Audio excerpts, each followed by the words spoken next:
नमस्कृत्य नरं चैव नरोत्तमं देवीं सरस्वतीं व्यासं ततो जयमुदीरयेत्। गुरुर्ब्रह्मा गुरुर्विष्णु गुरुर्देवो महेश्वर गुरुर्साक्षात् परब्रह्म तस्मै श्रीगुरुवे नमः। ध्येय सदा परिभवग्नमभीष्टदोहं तीर्थास्पदं शिवविरञ्चिनुतं शरण्यं भृत्यार्तिः प्रणतपालभवाद्धिपोतं वन्दे महापुरुषते चरणारविन्दम्। परम मंगल में प्रातपर अखिलेश्वर भगवान के जुगल चरणों में प्रणाम। सभी भक्त वृंद के हृदय में विराजी ठाकुर जी के चरणों में प्रणाम।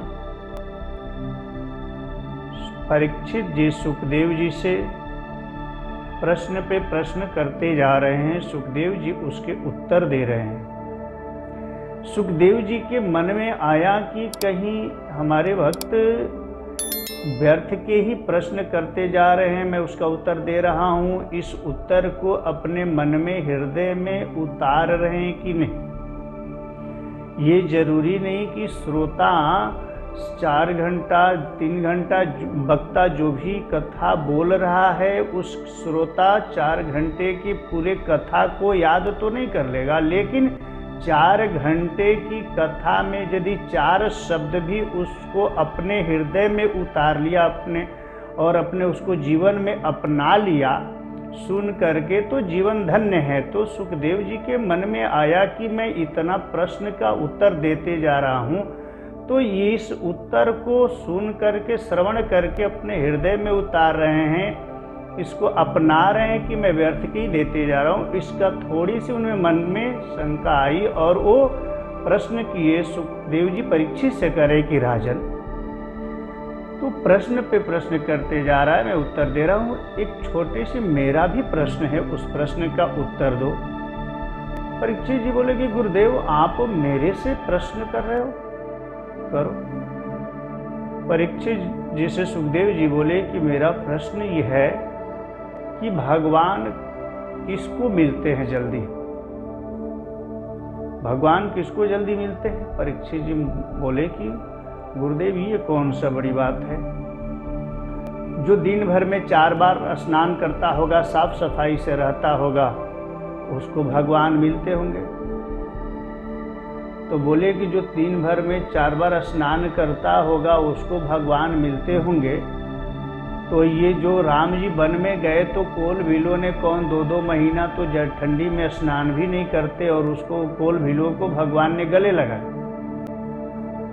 भगवान गले लगाए तो ये यदि साफ सफाई वाले को मिलते तो ये कोल भीलो को गले क्यों लगाए। तो परीक्षित जी बोले कि यदि गुरुदेव सफाई से नहीं मिलते तो जो पढ़े लिखे ज्ञानी को जल्दी मिलते होंगे। तो बोले कि यदि पढ़े लिखे को मिलते हैं प्रभु, तो ये गजेंद्र कौन सा विद्यालय में पढ़ने गया था, कौन सा गुरुकुल में गया था, जो कि गो शब्द बोला विंद नहीं कहा, नारायण आकर के बचा लिए। तो बोले परीक्षित जी के गुरुदेव जब पढ़े लिखे को नहीं तो जो पहलवान जो शरीर से बलवान होगा, बल में की अधिकता के कारण भगवान उसके पास आते होंगे, उसे मिलते होंगे। तो बोले कि यदि पहलवान को और बल के अधिकता वाले के पास यदि भगवान जाते हैं तो ये 5 वर्ष का बालक ध्रुव कौन सा पहलवान था जो आकर के दर्शन दिए। तो परीक्षित जी बोले कि प्रभु गुरुदेव तब जो उनको सुंदर सुंदर पकवान खिलाता होगा, सुंदर भोग लगाता होगा बना करके, उसको जल्दी मिलते होंगे। तो सुखदेव जी बोले कि यदि सुंदर पकवान पे प्रभु जो है रिझ जाते हैं, आ जाते हैं, तो ये 56 भोग गंधारी बनाई थी और दुर्योधन कृष्ण को कन्हैया को 56 भोग के लिए आग्रह कर रहा था और 56 भोग के परित्याग करके विदुर के घर जाकर के छिलका क्यों खाए। तो परीक्षित जी बोले कि गुरुदेव मेरे समझ की बाहर की मुझे समझ में नहीं आ रहा है, मुझे घुमाइए नहीं, ये कथा मेरे को श्रवण कराइए कि ये 56 भोग परित्याग करके और छिलका जा करके क्यों खाए, इस कथा को श्रवण कराएं। सुखदेव जी कहते हैं कि राजन सुनो, जब कौरव और पांडवों के मध्य युद्ध चल रहा था और दुर्योधन पांडवों को लक्षागृह में जलाने के लिए तैयारी किया था,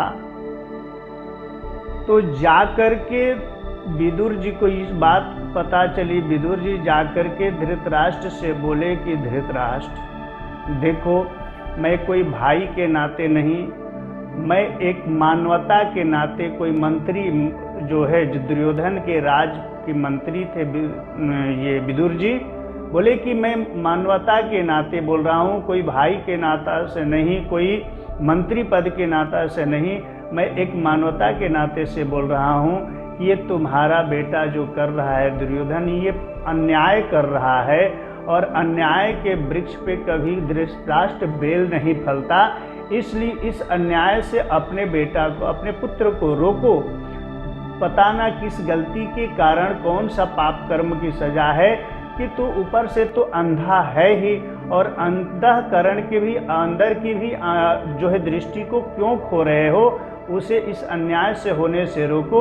ऐसा नहीं है कि पांडव कमजोर हैं, वो तुम्हारी इज्जत करते हैं, मर्यादा करके वो आपके बातों को जवाब नहीं देते, आपके सामना नहीं करते। इसका मतलब कि शत्रु को कमजोर नहीं समझना चाहिए और वो कमजोर नहीं है। इसलिए ये अपने पुत्र दुर्योधन को रोको। शास्त्र कहता है कि यदि एक गांव के कारण पूरे राज्य बर्बाद हो रहा हो तो उस गांव को, पूरे राज्य को मिलकर के गांव को नष्ट कर देना चाहिए, और एक गांव में एक घर के कारण पूरा गांव बर्बाद हो रहा हो तो गांव वाले को मिलकर के घर को बर्बाद कर देना चाहिए, उसका दोष नहीं लगता। और एक घर में एक के कारण 10 बर्बाद हो रहा हो तो 9 को मिलकर के एक को नष्ट कर देना चाहिए, इसका दोष नहीं लगता। इसलिए ये तुम्हारे ये कुलद्रोही, ये कुल के बर्बाद करने वाला है, इसे अन्याय से रोको और इसे परित्याग करने में कोई दोष नहीं है। धृतराष्ट्र, ये विदुर जी जो है धृतराष्ट्र को समझा रहे थे और इतने में दुर्योधन आ गया और आ करके आवेश में बोला कि अरे दासी पुत्र, तू जिस थाली में, जिस पत्तल में खाता उसी में छेद करता। मैं तेरे ऊपर कृपा करके तुम्हें मंत्री पद दिया और मेरा ही खा करके मेरा ही बुराई करते हो, निकल जाओ मेरे इस राज्य से।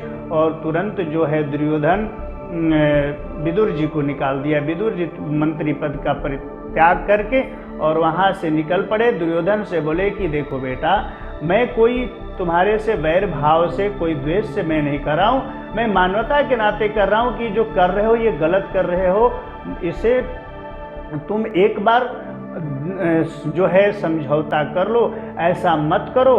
और बार बार समझाया लेकिन उसे समझ में नहीं आया और तुरंत जो है अपनी मंत्री पद का त्याग करके और विदुर जी वहाँ से चल दिए। कुछ समय बाद कृष्ण देखे कि ये तो अन्याय पे अन्याय करते जा रहा है, अन्याय पे अन्याय करते जा रहा है दुर्योधन। कन्हैया से बर्दाश्त नहीं हुआ। कन्हैया बार बार भक्त को संभलने के लिए मौका बार बार परमात्मा देते हैं। कृष्ण सोचे कि इसे नहीं समझ में आ रहा है, एक बार मैं चलूं और मेरे बुआ का लड़का है, मैं एक बार प्रयास करूं, यदि मान जाता है तो बात यहीं से जो है टल जाएगी, समझ जाएगा, और नहीं मानेगा तो फिर तो जो होना है सो होगा। परमात्मा कन्हैया ने इस विचार करके और शांति दूत बन करके आज हस्तिनापुर में आने की तैयारी किया और यहाँ पे सूचना भिजवाई गई। पता चला दुर्योधन को कि कन्हैया आ रहा है हस्तिनापुर में। दुर्योधन ने हस्तिनापुर को दुल्हन की जैसा सजवाया, श्रृंगार करवाया, सुंदर सुंदर सिंहासन लगाया और वहाँ पे जो है शांति दूत बन करके आज कन्हैया हस्तिनापुर में आया। और यहाँ पे विदुर जी तो निकल गए हैं वहाँ से, जाते नहीं, एक महल को परित्याग करके दुर्योधन के राजमहल से निकल करके कदली वन में एक जो है पर्णकुटी बना करके विदुर विदुरानी वहाँ रह रहे हैं। आज विदुर जी को पता चला और विदुरानी से कह रहे हैं कि सुन रही हो, आज हस्तिनापुर में कौरव पांडवों की फैसला है भाग्य का। आज क्या होगा, आज कन्हैया जो है शांति दूत बन करके आ रहा है। आज हम लोग चलेंगे और कन्हैया का दर्शन करने देखेंगे। तो विदुरानी जी बोली कि अरे ठीक है कह रहे हो आप, लेकिन इतनी भीड़ में कन्हैया हम सबको दिखेगा कैसे, और हम सब तो वहां जा नहीं सकते, जाने नहीं देगा। विदुर जी बोले कि अधैर्य क्यों होती हो, अरे हम सबको नहीं दिखेगा लेकिन हम सब उसे तो दिखेंगे ना, क्योंकि परमात्मा की दृष्टि प्रत्येक जीव पे रहता है। प्रत्येक जीव पे परमात्मा की दृष्टि रहती, और वो विदुर जी कह रहे कि अधैर्य न हो, हम लोग नहीं देखेंगे तो वो हम सबको जरूर देखेगा। और वो मुझे वचन दिया था कि मैं यदि हस्तिनापुर में आऊंगा तो मेरे घर आने के लिए बोला, मैं उसे आग्रह किया हूं। तो सोच कर दोनों विदुर विदुरानी, और यहाँ पे खूब सुंदर जो है हस्तिनापुर को सजाया गया है, सिंहासन लगवाया है। आज का वहाँ पे हस्तिनापुर में भीड़ लगी हुई है, भाग्य के फैसला होने वाला है सुनने के लिए। सभी स्त्री पुरुष जो है अपने कान को जो है लगा करके और एक दृष्टि से बैठ करके देख रहे हैं कि आज क्या हो रहा है। और उसी में जो है सबसे पीछे विदुर विदुरानी जी उसी भीड़ में सबसे पीछे एक दीवार के आड़े लेकर के दोनों बैठे हुए थे, और इधर जो है कन्हैया का सुंदर जो है सिंहासन पर बैठाया, स्वागत किया दुर्योधन। समाचार दोनों के मध्य में होने लगी, कन्हैया ठीक तो है ना, मामा जी ठीक है, मामी सब ठीक तो है ना। कन्हैया बोला कि सब ठीक है, बोलो कैसे आना हुआ यहाँ हस्तिनापुर। कृष्ण कह रहे हैं, कन्हैया कह रहे हैं कि बताओ दुर्योधन, ये पांडव कौन है, तुम्हारे भाई हैं? तो हाँ हाँ भाई हैं। तो भाई हैं तो भाई भाई आधा का अधियारा होता है? तो हाँ बिल्कुल होता है। तो भाई है और आधा का अधियारा है, तो मैं ये छोटा सा प्रस्ताव लेकर के आया हूँ कि उन पांडवों को मैं समझा दिया हूँ कि उन लोगों को आधा नहीं चाहिए, मात्र 5 गांव दे दो और मैं संभाल लूंगा, समझा बुझा लूंगा। वैसे तो आधा का अधियारा है लेकिन 5 ही गांव केवल दे दो। दुर्योधन बोला कि कन्हैया ये सब भाई भाई का मामला है, बीच में तुम न पड़ो, ये हम सब आपस में सलट लेंगे, ये सब नहीं, आप अपना समाचार सुनाओ, ये भाइयों के बीच में मत पड़ो। कृष्ण बोले कि देखो मुझे कोई वो नहीं है, लेकिन तुम जो तैयारी किए हो, जो ये युद्ध की तैयारी किए हो, तो ये जानते नहीं हो इसमें किसका क्या, तुम्हारा क्या जाएगा, लेकिन किसका घर उजड़ेगा, किसका जो है किस माताओं का गोद जो है सुना होगा, कितनी माताओं की सिंदूर उड़ेगा, कितनी विधवाएं होंगी, तुम नहीं जानोगे। इसलिए मैं चाहता हूँ कि ये सब शांत हो जाए, टल जाए, और इतने में ही समझा बुझा दूँ, 5 गांव केवल दे दो। बार बार जब कृष्ण बोले तो दुर्योधन बोला कि जब नहीं मान रहे हो तो मेरा भी फैसला सुन लो। सूचे अग्र नैव दास्यामि बिना युद्धेन केशव। हे केशव, सुई के नोक के बराबर भी बिना युद्ध के मैं देने वाला नहीं हूं। ये साफ साफ सुन लो, जाकर के बोल लो। कृष्ण बोले कि तब तुम युद्ध के विभीषिका को नहीं समझे हो।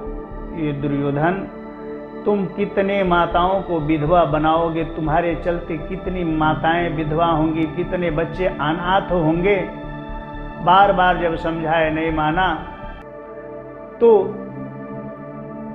बोले कि ठीक है, जैसी इच्छा करो, मैं चलता हूं। दुर्योधन बोला कि कन्हैया ये भाई भाई का मामला है, अरे तुम मामा के लड़के हो, हमारे लिए दोनों के बराबर हो, ये सब बीच में क्यों पड़े, ये सब छोड़ो। मेरी माँ, पता चला कि तुम आ रहे हो हस्तिनापुर, तो मेरी माँ तुम्हारे लिए सुंदर भोग तैयार की है 56, ये तो भोग लगा करके जाओ।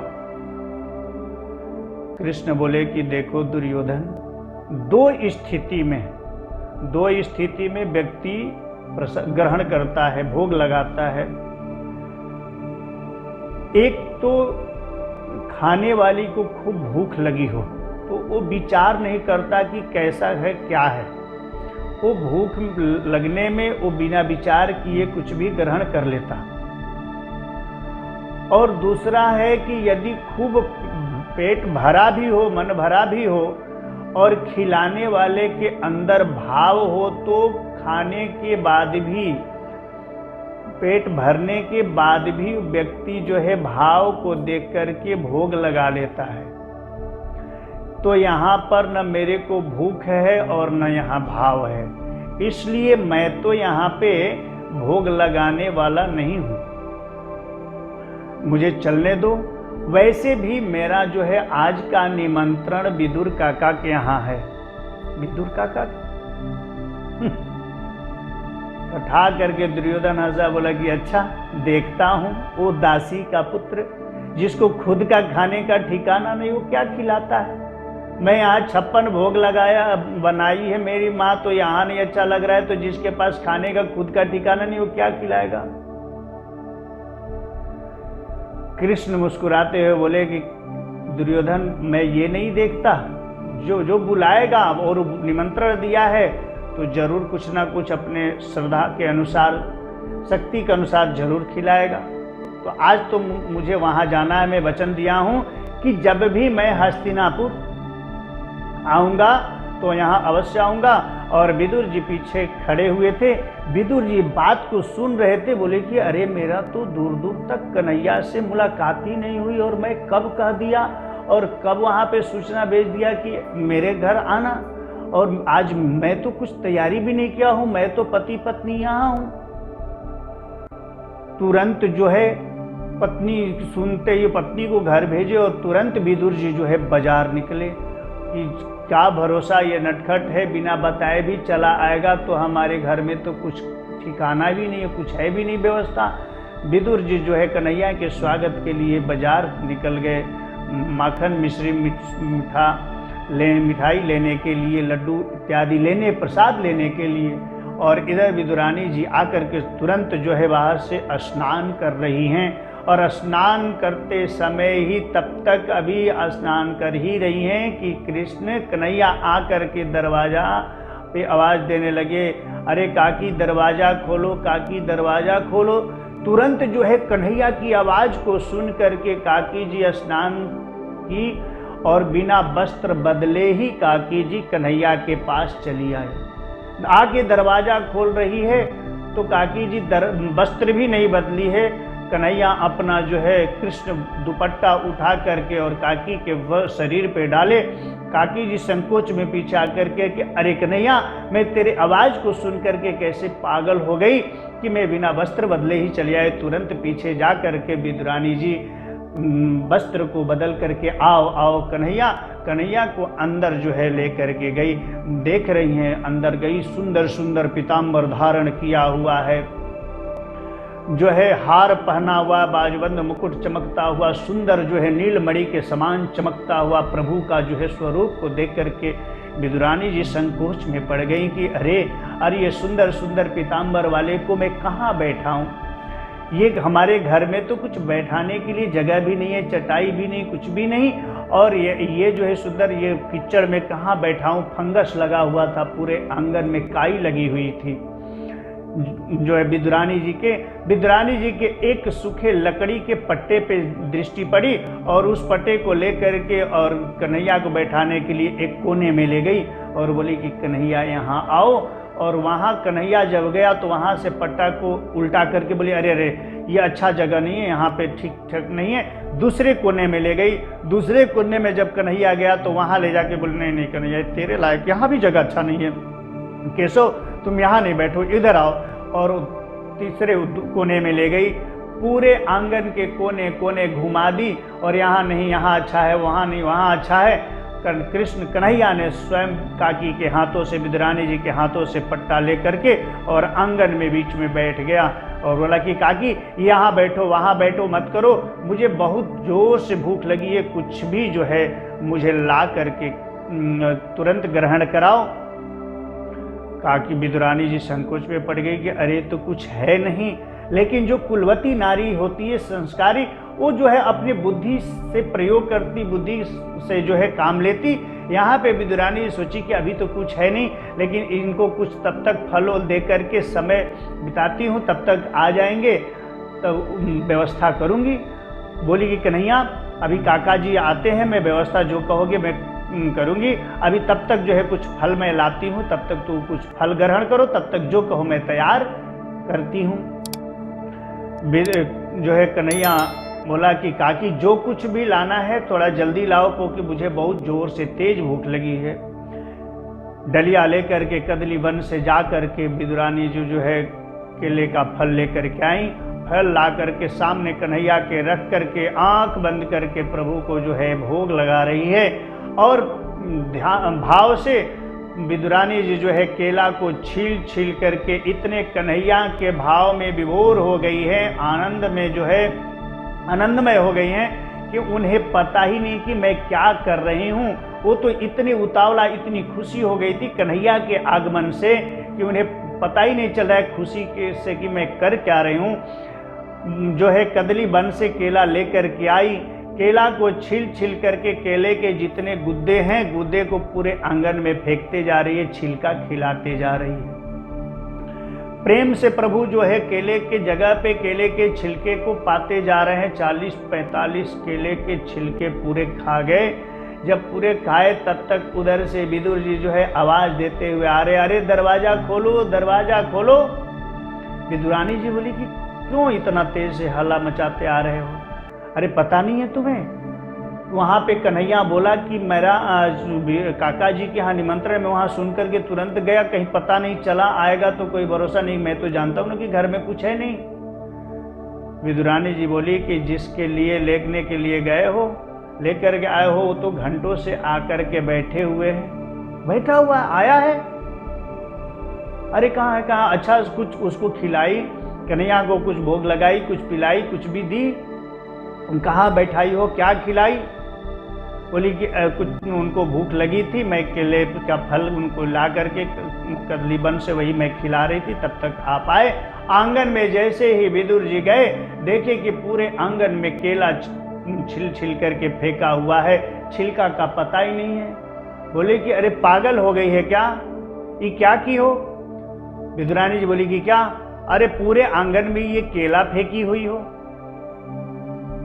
जब आंख खोल करके विदुरानी जी देखी तो बोली कि अरे कन्हैया, मैं तो तेरे आवाज को सुन करके बावरी हो ही गई थी, पागल हो ही गई थी, मुझे तो समझ में नहीं आया, और मैं आंख बंद करके तेरे को खिलाते जा रही, तू कहाँ था? तू क्यों नहीं देखा? मैं केला तो सारा फेंक दी, केला के छिलका खिला दी, एक बार भी तू नहीं बोला कि काकी ये मेरे को क्या खिला रही हो? कन्हैया सुन के बोला कि क्या कर रही हो काकी, मेरे को छिलका खिलाई हो? अरे मैं तो देखा ही नहीं। लेकिन काकी, जब तेरे छिलके में इतनी स्वाद रही तो तुम काकी केला खाता तो कितना स्वाद होता। सुखदेव जी परीक्षित को बता रहे हैं कि राजन, परमात्मा को 56 भोग से कोई लगाव नहीं है। यदि उनको भाव से आप विदुरानी के जैसे छिलका भी खिलाते हो तो परमात्मा प्रेम से पाते हैं, उसी में उनको आनंद आता है। और उन्हें जब आनंद आता है तो परमात्मा से क्या छुपा है कि किस परिस्थिति से, किस अभाव के कारण मुझे भक्त क्या भोग लगा रहा है, वो तो भोग जो है छिलका लगाते हैं। और जैसे आंगन में विदुरानी जी के केला फेंका हुआ था, उसी तरह से यदि परमात्मा को आप भोग लगाते हो तो पत्रम पुष्पम फलम तोयम, परमात्मा को पत्र पुष्प फल जल कुछ भी यदि भाव से लगाते हो तो एक चीज को, वो जो पत्र पुष्प को ग्रहण करते हैं और जो है वास्तविक जो है माखन मिश्री और भोग जो 56 होता है, अपने भक्तों के लिए भंडार को भरते हैं। इस प्रकार जो है सुखदेव जी परीक्षित को बता रहे हैं कि परमात्मा जो है भाव के भूखे हैं, वो किसी के भोग के भूखे नहीं। उनको तो प्रेम से यदि विदुरानी की जैसे और सबरी के जैसे यदि जूठे बेर और विदुरानी के जैसे जो है केले के छिलके भी खिलाओगे तो 56 भोग को त्याग करके और प्रेम के जो है भोग को स्वीकार करके और भक्त के मनोकामनाओं को पूर्ण करते हैं। फलश्रुति कहता है कि इस विदुर संवाद को, विदुरानी के इस संवाद को श्रवण करने से जैसे परमात्मा ने जो है विदुर जी के यहाँ भोग लगा करके उनके मनोकामनाओं को पूर्ण किया, दर्शन दिया, वैसे ही यदि आप भाव से कुछ भी परमात्मा को भोग लगाते हो और इस प्रसंग को श्रवण करते हो तो विदुरानी और विदुर के जैसे मनोकामनाओं को पूर्ण किए, उसी तरह से आपके भी जीवन के दरिद्रता को मिटा करके धन्य धान्य से परिपूर्ण करेंगे, ऐसा वचन है। इस प्रकार जो है सुखदेव जी परीक्षित को श्रवण करा रहे हैं, हम लोग भी श्रवण किए। श्री राधे।